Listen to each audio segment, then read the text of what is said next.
Syai kalau dalam ilmu balaghah. Artinya minal aidin tu ay ja'alana Allahu minal aidina wal faizina.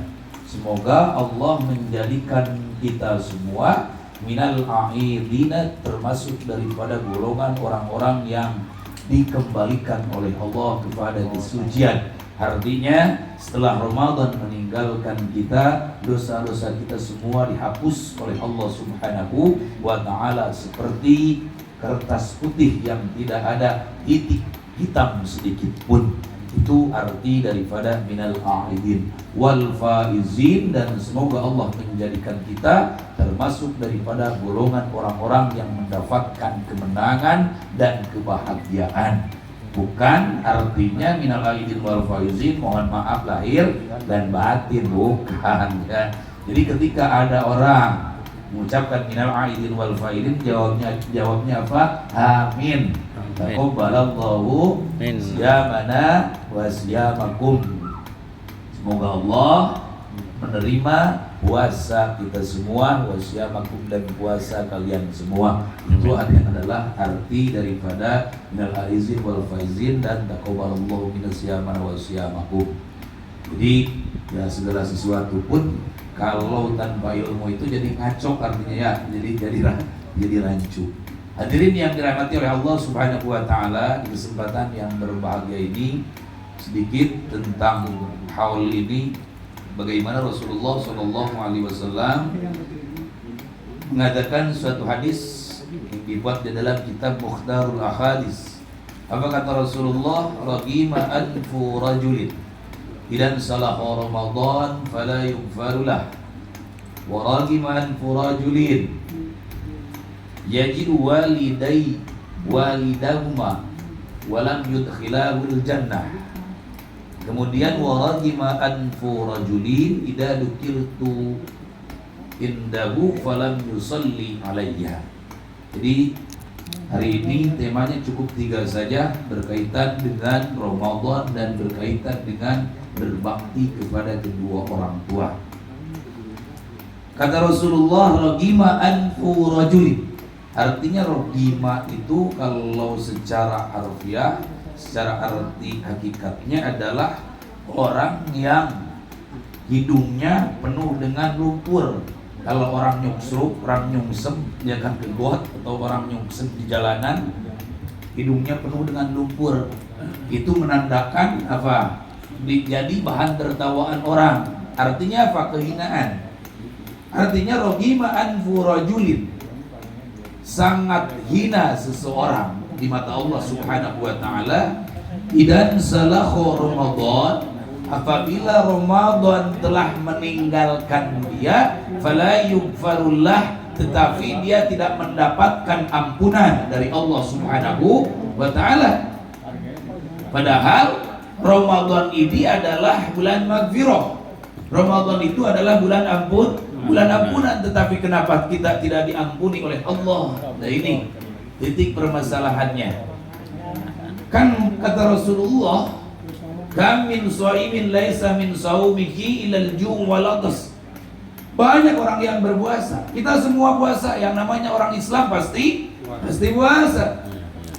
Tetapi kenapa tidak mendapatkan jatah apa-apa dari puasanya, melainkan hanya lapar dan dahaga saja.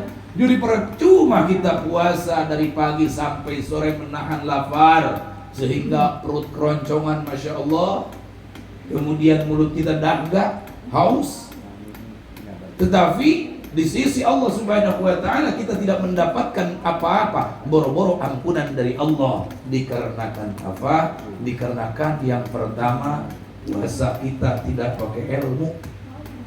Puasa kita tidak pakai ilmu. Nah maka di sini gunanya ilmu. Apa kata Rasulullah sallallahu alaihi wasallam? Asyaddun nasi hasratan yaumal qiyamati rajulun amkanahu talabul ilmi fala yumkinuhu fala yatlubuhu. Jadi orang yang paling hina nanti di hari kiamat adalah orang yang dimana dia setiap harinya mempunyai kesempatan untuk menuntut ilmu, mempunyai kesempatan untuk belajar, mempunyai kesempatan untuk ngaji, tetapi falam yatlubhu, dia tidak mau ngaji, maka itu adalah orang yang paling hina, nanti orang yang paling merugi di hari kiamat. Sekarang boleh-boleh saja nggak percaya, tapi nanti di hari kiamat kita, masya Allah, pengajian banyak sekali, apalagi di RW 025 ini, ya kan? Ada Al-Barakah, ada Al-Istiqomah, ada Al-Ikhlas, ada Masjid Al-Barakah. Tapi yang haji itu juga 5 orang, 10 orang paling banyak. Ya Allah Rabbana Karim. Padahal kalau secara hitungan kepala RW 025 ini yang muslim, yang 400 kakak ada, 500 kakak bahkan. Coba. Tapi kenapa?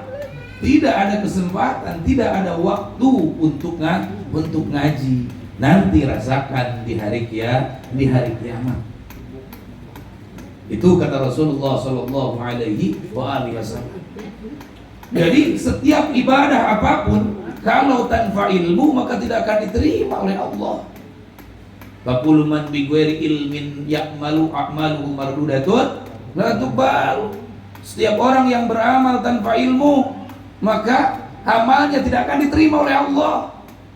Puasa ngegeduk, sholat ngegeduk terus, zikir dan sebagainya, tetapi semuanya tanpa dibarengi, tanpa didasari dengan ilmu, maka tidak akan diterima sedikit pun oleh Allah Subhanahu wa ta'ala. Pun begitu juga puasa kita. Kenapa puasa kita sampai kita tidak mendapatkan ampunan dari Allah?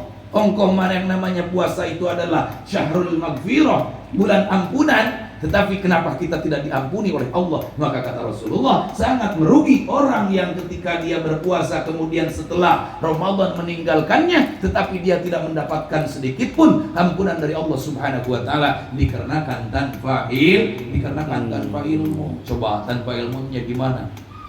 Ada orang yang mengatakan ketika sahur, ya kan?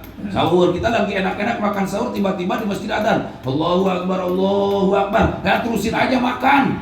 Kita katanya kata Rasulullah juga boleh. Boleh dari mana Pak Lupeang? Ya kan begitu.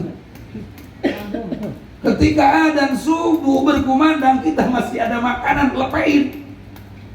Jangan ditelan, lah batal puasanya. Ya kan? Karena ada hadisnya. Itu Masya Allah, betul ada hadisnya. Apa kata Rasulullah? Kana Bilalun yu'adzinu bilailin fakulu washrabu hatta yu'adzina ibnu ummi maktumin. Kata Rasulullah begini, ketika Bilal mengumandangkan azan malam, maka fakulu wasrabu, silakan kalian makan, silakan kalian minum. Tuh, sampai kapan? Hatta yu'adzina ibnu ummi maktumin, sehingga atau sampai, batasnya nih, sampai ibnu ummi maktum mengumandangkan azan lagi. Artinya azan subuh, karena muadzin Rasulullah itu ada 2. Yang pertama adalah Bilal bin Rabah, kemudian yang kedua adalah Ibnu Ummi Maktum. Nah, Bilal bin Rabah itu yang mengumandangkan azan awal. Malam-malam tuh tandanya sahur mulai, silakan. Kalau mau sahur, bukan azan subuh. Yang azan subuh itu adalah Abdullah bin Ummi Maktum. Nah, ketika dikumandangkan azan yang kedua oleh Abdullah bin Ummi Maktum, makanan masih ada dalam mulut kita, maka kita tidak boleh menelannya, harus dilepehin, karena sudah batasnya puasa kita. Coba, kan banyak yang begitu kan? Ada kata Nabi juga boleh, katanya masih makan ketika ada makanan dalam mulut kita, telan aja, ya kan, atau makan aja, ayo. Nah, dari mana? Makanya itu kita perlu ngaji. Hadirin yang dirahmati oleh Allah Subhanahu wa ta'ala, ini yang berkaitan dengan Ramadan. Kenapa kita tidak mendapatkan ampunan dari Allah Subhanahu wa ta'ala? Yang keduanya, karena puasa kita, yang puasa hanya mulut saja, yang puasa hanya perut saja, mengosongkan perut saja. Sementara anggota tubuh kita tidak kita puasakan. Mata kita tidak kita puasakan, telinga kita tidak kita puasakan, mulut kita tidak kita puasakan. Maka dengan adanya mulut kita tidak berpuasa, telinga kita tidak berpuasa, maka batal daripada pahala puasa kita, sehingga tidak mendapatkan apa-apa dari Allah Subhanahu wa ta'ala. Jadi artinya apa? Segala sesuatu ibadah kita harus didasari dengan ilmu. Kemudian zakat fitrah, ini masalah zakat fitrah. Ya. Zakat fitrah itu kapan waktunya? Sunat dari mulai awal puasa itu sudah boleh, ya. Artinya cuma sunnah. Tetapi kapan wajibnya? Wajibnya itu adalah pas malam takbir, ya. Malam takbir, malam 1 Syawal itu wajib kita mengeluarkan zakat fitrah. Nah, kemudian kalau kita mau pulang kampung, jangan fitrah di sini. Ini kadang-kadang kita nih min 7 misalkan, H-7 kita sudah fitrah, padahal kita mau pulang kampung. Sudah selesai fitrah min 7, nah kita pulang kampung. Kalau begitu menurut Imam Romli tidak sah zakat fitrahnya. Tuh, kenapa? Karena zakat kita, zakat fitrah ini khusus zakat fitrah. Zakatnya itu kita harus berada di daerah muzaki yang memang kita zakat di situ. Berarti ketika kita pulang kampung, zakatnya harus di kampung. Jangan di sini. Wah, itu orang curang, nyari duitnya di sini, zakatnya di kampung. Bukan begitu, bukan yang itu. Kalau zakat mal, zakat harta, kita tidak boleh di kampung, di mana kita duduk, di mana kita berdomisili. Kita domisili di Bekasi, zakat malnya di Bekasi. Nah, kalau zakat fitrah itu ketika kita malam takbir berada di suatu tempat, maka di tempat itu kita zakat fitrah. Ini yang salah, ya. Jadi harus tahu segala sesuatunya harus dengan ilmu. Coba, pasti memang ada yang begitu, ya kan? Pasti merasa kalau kemarin dia mau pulang kampung, sebelum pulang kampung dia zakat dulu di sini, zakat fitrah dulu. Enggak sah kata Imam Romli. Walaupun kata Imam Ibnu Hajar Al-Haytami sah-sah saja, tapi kata Imam Romli tidak sah, terkecuali dia di tempat di mana ketika pas malam takbir dia berada di situ. Zakatnya harus di tempat pada saat dia berada pada malam takbir. Jadi jangan di sini. Tuh, berkaitan dengan Ramadan. Jadi penting ngaji itu bapak-bapak sekalian, ya. Penting sekali kita ngaji. Karena ibadah kita kalau tanpa ilmu, morat-marit sudah kacau. Tidak diterima oleh Allah Subhanahu wa ta'ala. Yang kedua, kata Nabi, wa ragima anhu rajulin, dan hina seseorang pada saat dia hidup masih bergaul dengan kedua orang tuanya, tetapi walam yudkhilahul jannah, kedua orang tuanya tidak menjadikan sebab dia masuk surganya Allah Subhanahu wa ta'ala. Artinya apa? Ketika orang tua kita masih hidup, kita sia-siakan begitu saja.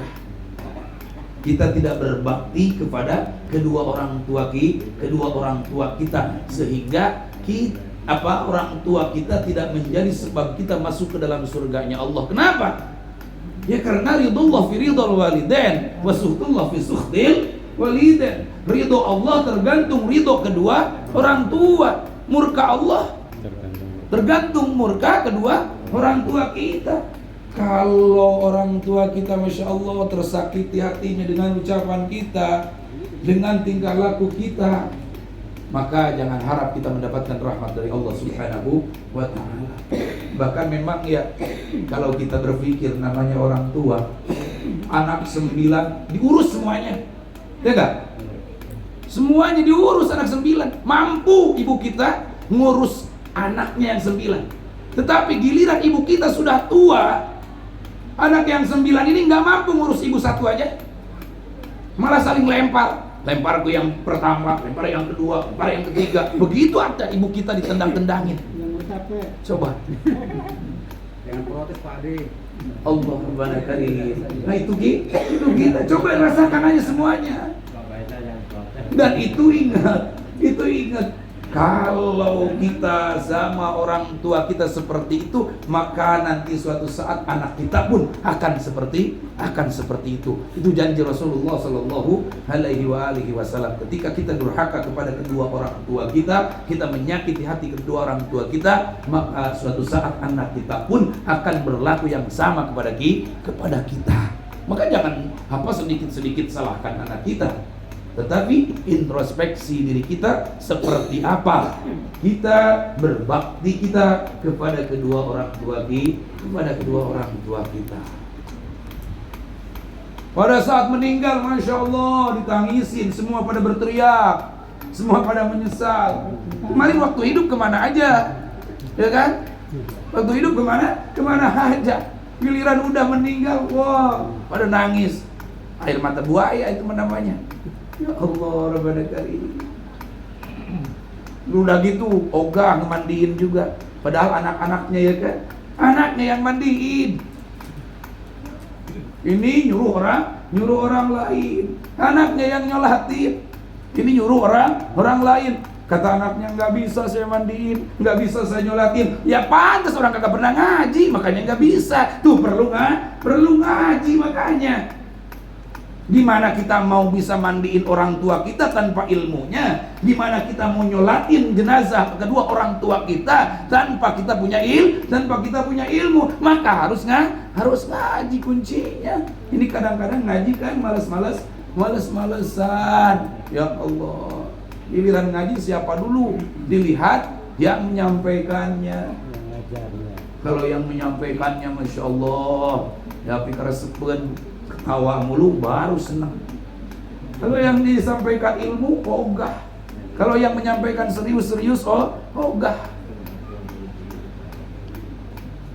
Giliran dimandikan oleh orang lain, ya kan? Nah, kemudian ada orang lain mau megang, jangan dipegang, udah diwuduin. Ya nggak apa-apa, mayit mau dipegang oleh siapapun.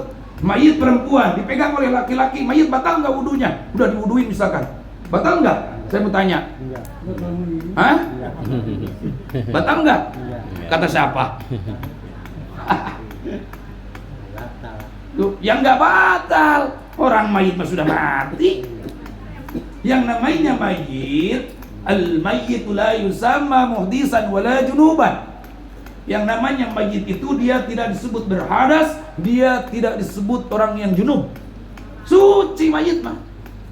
Ketika sudah dimandikan, walaupun misalkan ini naudzubillah, seorang suami istri, kemudian istrinya meninggal, saking cintanya pada istrinya, kemudian ini terakhir kali dia dia jimain tuh istrinya, padahal sudah meninggal. Wajib adus enggak tuh si mayat? Enggak wajib. Jadi siapapun yang mau memegang mayat silahkan. Walaupun ini sudah diwudui, nanti batal wudunya. Kata siapa? Melihat dalam kitab Al-Bujairami, ya, Hasya Al-Bujairami Al-Manhaj, jilid kedua, al-mayyitu la yusamma muhdisan wala junuban. Yang namanya mayit jenazah, dia tidak disebut orang yang punya hadas atau orang yang punya junub. Kalau sudah dimandikan dia suci, mau dipegangin. Hati-hati jangan nangis, itu air matanya nanti kena badannya. Nanti jadi jadi siksaan ke dia. Enggak apa-apa, namanya nangis ya. Yang namanya nangis mah biasa, sedih mah biasa, manusiawi. Yang namanya sedih itu ketika kita, yang namanya air mata itu ketika kita kelewat bahagia pasti ada nangis. Ketika kita kelewat sedih pasti ada air mata. Nah, kemudian air mata kita kena ke badan mayit, ya enggak apa-apa. Nanti jadi siksa, kata siapa? Yang jadi siksa itu ketika keluarganya itu adalah berteriak-teriak, niyahah, meratap. nangisnya meratap, sampai gugulingan, ya kan? Sampai nyobek-nyobek baju dan sebagainya. Kalau nggak ada engkong, kalau nggak ada nyak, wah, saya nggak bakalan bisa hidup. Nah, itu yang salah. Itu. Dan itu juga si mayit mendapatkan siksa dari ratapan itu kalau itu wasiat si mayit. Nah, kata si mayitnya misalkan, nanti kalau saya mati kamu nangis jadi-jadinya. Gitu. Terus dilaksanain tuh oleh ahli warisnya, oleh keluarganya, baru si mayit mendapatkan siksa. Tetapi kalau tidak ada wasiat sedikit pun, kemudian ada keluarganya yang meratap, si mayit ini nggak kebagian siksa. Yang kebagian siksa nanti di hari kiamat gara-gara meratapnya adalah orang yang meratap tadi. Udah si mayit nggak ada urusan apa-apa lagi, katanya kan putus segala sesuatunya, ya kan? Jadi inget tuh, itu tanpa ilmu tuh begitu, ya kan? Ini Ini kebiasaan. Gimana nggak di mana-mana coba, ya kan? Awas jangan dipegang, mayitnya sudah diwuduin. Nah, awas jangan nangis ya, air matanya nanti kena badannya. Nggak ada seperti itu. Nggak apa-apa. Bahkan Rasulullah Shallallahu Alaihi Wasallam ketika sahabat Utsman bin Mad'un meninggal dunia, Rasulullah memeluknya sambil nangis sampai pipinya Utsman bin Mad'un penuh dengan air matanya baginda Rasulullah Shallallahu Alaihi Wasallam. Kalau begitu Utsman bin Mad'un disiksa dong sahabat Rasulullah, ya kan? Jadi nggak ada, silakan aja. Mayit yang namanya sudah meninggal dunia, walaupun dia dipegang dengan orang yang bukan mahramnya, maka nggak batal wudunya mayit. Yang batal mau wudunya yang memegang. Terus yang terakhir, waragima anfu rajulin idza dukirtu 'indahu falam yusalli alayya. Kata Nabi, orang yang terhina di sisi Allah Subhanahu wa taala adalah idza dzukirtu 'indahu falam yusalli alayya. Orang yang ketika namaku disebut kemudian falam yusalli alayya, dia tidak berselawat kepadaku, maka dia adalah orang yang hina.